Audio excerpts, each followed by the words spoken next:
যেখানে বাঘের সামনে পড়লে মানুষ ভয়ে থমকে যায়, সেখানেই বাঁচার জন্য লড়াই করেছিলেন কবির শেখ। প্রাণে ফিরলেও হারিয়েছেন একটি হাত, তবুও থামেনি তার জীবন সংগ্রাম।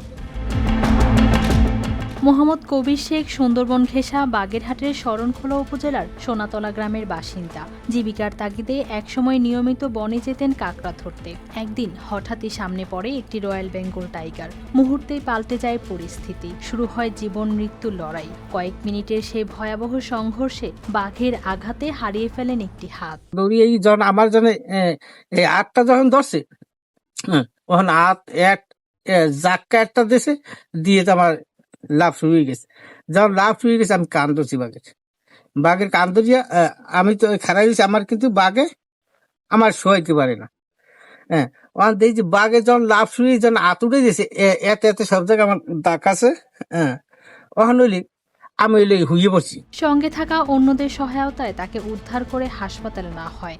দীর্ঘ চিকিৎসার পর প্রাণে রক্ষা পেলেও ফিরিয়ে আনা যায়নি একটি হাত। এক সময় যে বন ছিল আয়ের একমাত্র ভরসা, সেই পথ এখন বন্ধ।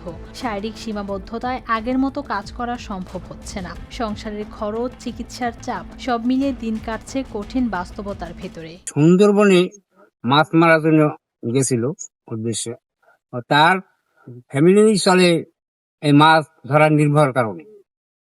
সেই কারণে সুন্দরবনে বাঘের আক্রমণে সে খুব বিপজ্জনক।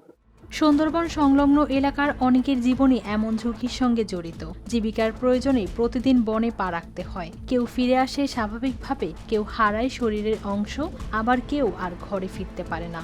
ভাতাগুলো সরকারি সহায়তা দেয়া হয়। তেমনি এই বাঘ কুমিরে আক্রান্ত ব্যক্তিদেরকে যদি এ ধরনের একটি নিয়মিত ভাতার ব্যবস্থা করে দেয়া যায়, তাহলে এরা পরবর্তী জীবনটা একটু সুখ স্বাচ্ছন্দ্যে কাটাতে পারে বলে আমার মনে হয়। কবির শেখের এই জীবন যেন সাহস, বেঁচে থাকা আর বাস্তবতার কঠিন প্রতিচ্ছবি।